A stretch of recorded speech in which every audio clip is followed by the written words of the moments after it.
আসসালামু আলাইকুম শিক্ষার্থীবৃন্দ। তোমরা ক্যাপশনে দেখতে পাচ্ছ আজকে আমরা ইংরেজি গ্রামারের একটা টপিকস নিয়ে কথা বলতে যাচ্ছি।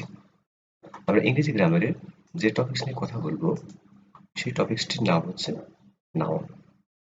তোমরা জানো নাউন পার্টিসিপেশনের অত্যন্ত গুরুত্বপূর্ণ একটি আইটেম।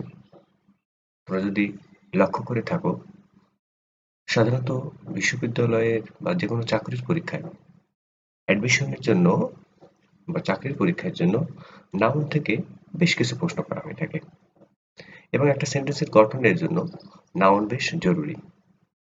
শিক্ষার্থী, চলো আজকে তাহলে আমরা নাউন নিয়েই কথা বলি। ওকে, প্রথমে আমরা সংজ্ঞা জেনে নেব।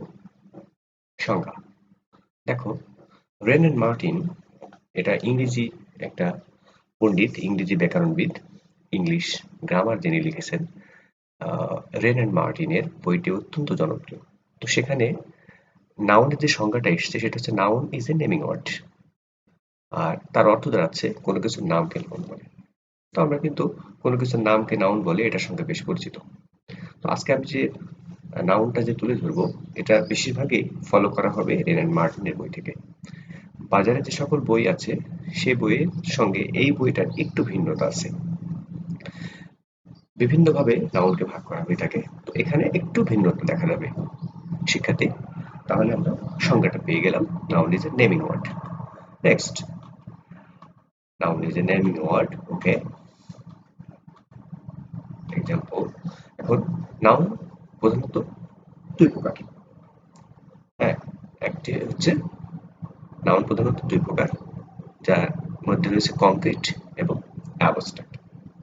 পৃথিবীতে যত নাউন আছে তা এই দুই প্রকারের মধ্যেই আসবে, কংক্রিট এবং অ্যাবস্ট্রাক্ট।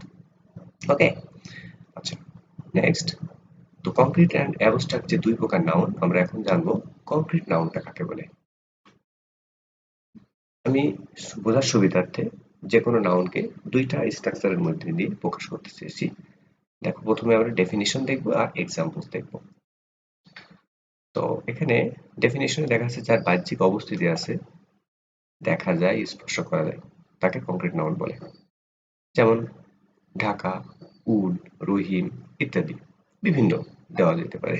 তার মানে যার বাহ্যিক অবস্থিতি আছে, যাকে স্পর্শ করা যায়, এরকম গুলো এর ভিতরে চলে আসবে। সুতরাং তোমরা একটু খেয়াল করলেই দেখতে পাবে যে কংক্রিট নাউন সবগুলোরই কিন্তু একটা অবস্থিতি রয়েছে। ওকে, নেক্সট, অ্যাবস্ট্রাক্ট নাউন অর্থাৎ যার বাহ্যিক অবস্থিতি নাই, পঞ্চ ইন্দ্রিয়ের সাহায্যে অনুভব করে নিতে হয়। বাহ্যিক অবস্থিতি নাই, এখানে কিন্তু মূল ফ্যাক্টর পঞ্চ ইন্দ্রিয়ের সাহায্যে অনুভব। আগেরটা আমরা যখন রহিমকে দেখেছি বা আমরা উড দেখেছি, এগুলো কিন্তু সব বাহ্যিক অবস্থিতি আছে। কিন্তু অ্যাবস্ট্রাক্ট নাউনের এই যে অনেস্টি, বাহ্যিক অবস্থিতি, তুমি অনেস্টি টাচ করতে পারো, বয়হুড নিয়ে এসে দেখানো যায়, কাইন্ডনেস সম্ভব নয়। সুতরাং এইটাকে বলা হচ্ছে সবই অনুভব করার বিষয়, সেজন্য এগুলোকে বলা হয় অ্যাবস্ট্রাক্ট নাউন। ওকে, ফাইন।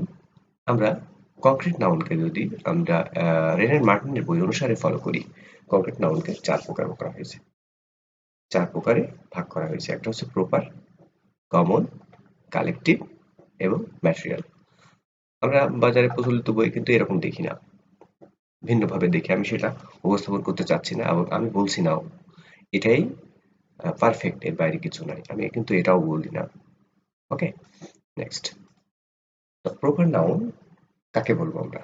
ডেফিনেশনে দেখি, যে ওয়ার্ড দ্বারা কোনো একটি বিশেষ ব্যক্তি বা স্থানের সাধারণ নাম বোঝায়। দেখো, এখানে মূল ফ্যাক্টরটা হচ্ছে প্রপার। প্রপার মানে কিন্তু খুবই কমন কিছুকে বোঝানো হয়, প্রপার। ওকে, যে ওয়ার্ড দ্বারা কোনো একটি বিশেষ ব্যক্তি বা স্থানের সাধারণ নামকে বোঝায়। যেমন রহিম, করিম, ঢাকা, খুলনা, বরিশাল, এটিসি। ফাইন, আমরা প্রপার নাউন চিনলাম। এগুলো চিনতে আমার মনে হয় কোনো সমস্যা হবে না। এবার হচ্ছে কমন নাউন। কমন নাউন হচ্ছে যে ওয়ার্ড দ্বারা কোনো শ্রেণীবাচক, জাতিবাচক, গোত্রের নাম বোঝায়।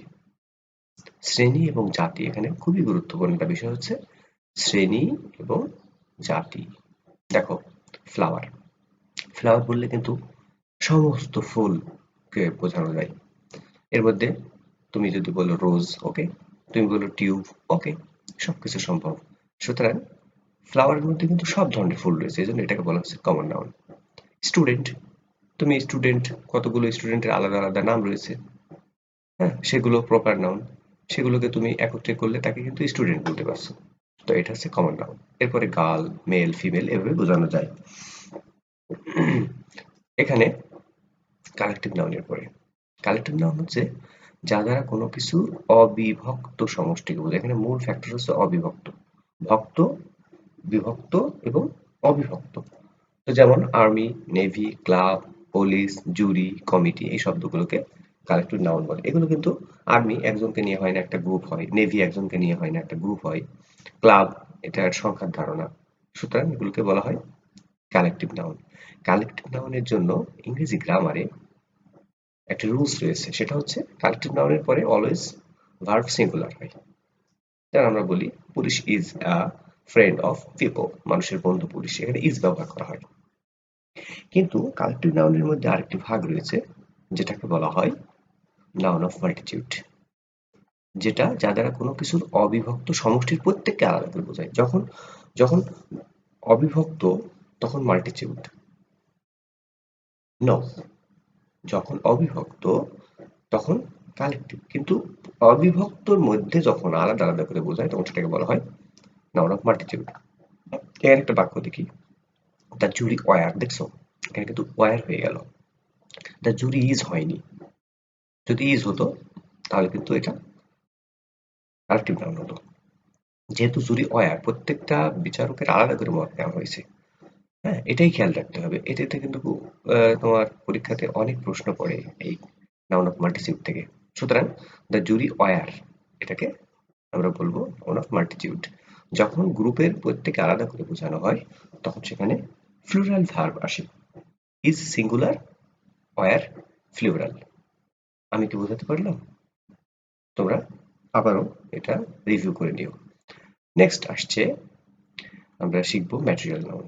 ম্যাটেরিয়াল নাউন যা দ্বারা কোনো জিনিসের অখণ্ডাংশ, অখণ্ডাংশ, এখানে মূল বিষয় হচ্ছে খণ্ড অংশ এবং অখণ্ড অংশ, ওকে। তো যদি খণ্ড অংশ হয় তাহলে কিন্তু সেটা ম্যাটেরিয়াল নাউন হবে না, হ্যাঁ। আহ, মূল অংশ হতে হবে। যেমন উদাহরণ ধরো টেবিল, টেবিল উড দিয়ে তৈরি, তো টেবিল উড দিয়ে তৈরি, উড হবে ম্যাটেরিয়াল নাউন, টেবিল কিন্তু ম্যাটেরিয়াল নাউন হবে না। যেমন ধরো সুগার, সুগার মানে চিনি, তো যদি বলা হয় সুইট তাহলে সুইট কিন্তু ম্যাটেরিয়াল নাউন হবে না, সুগার ম্যাটেরিয়াল নাউন হবে, কারণ সুগার হচ্ছে মূল অংশ। একইভাবে brick, stone, iron, gold, silver, তাহলে এখানে লক্ষণীয় বিষয় হচ্ছে মূল অংশ কোনটা। যেমন মিল্ক অ্যান্ড বাটার, তোমরা বলো তো কোনটা মূল অংশ, মিল্ক অর বাটার? নিশ্চয়ই তুমি বলবে মিল্ক। সুতরাং মিল্ক হচ্ছে ম্যাটেরিয়াল নাউন, নট বাটার। অর্থাৎ মিল্ক থেকে বাটার তৈরি করা হয়েছে। সুতরাং সব সময় তোমাকে খেয়াল রাখতে হবে এখানে মূল অংশ কোনটি। আশা করি ম্যাটেরিয়াল নাউন সম্পর্কে তোমাকে একটা ধারণা দেওয়া সম্ভব হয়েছে। শিক্ষার্থী, আসলে আহ, এটা খুবই গুরুত্বপূর্ণ, হ্যাঁ, ইংরেজি গ্রামারে এটি অত্যন্ত গুরুত্বপূর্ণ নাউন সম্পর্কে জানা। তো এটা তুমি বারবার দেখো, আমার মনে হয় অবশ্যই ভালো করা সম্ভব হবে। আমি যথাসম্ভব চেষ্টা করেছি সহজভাবে উপস্থাপন করার। আমরা এরপরে একটা সেলফ টেস্টে যাব। সেলফ টেস্ট, এখানে কিছু ওয়ার্ড সাজানো রয়েছে, দেখো, হ্যাঁ, rice, sand, sugar, brick, stone, iron, gold, silver, Comilla, book, chair, table, wood. এখান থেকে লিখতে হবে এটা কোন নাউন। তুমি বাসায় চেষ্টা করো, অবশ্যই সম্ভব। আমি মনে করি এটা ভিডিওটা তোমাকে নাউন সম্পর্কে জানতে একটা পরিষ্কার ধারণা দিতে সক্ষম হবে। আশা করি ভিডিওটি তোমার ভালো লেগেছে। তো এটা চর্চা করতে থাকো। নেক্সট আবার অন্য কোনো এপিসোডে দেখা হবে সেই আশাবাদ ব্যক্ত করি আজকের মতো এখানে বিদায় নিচ্ছি। আল্লাহ হাফিজ।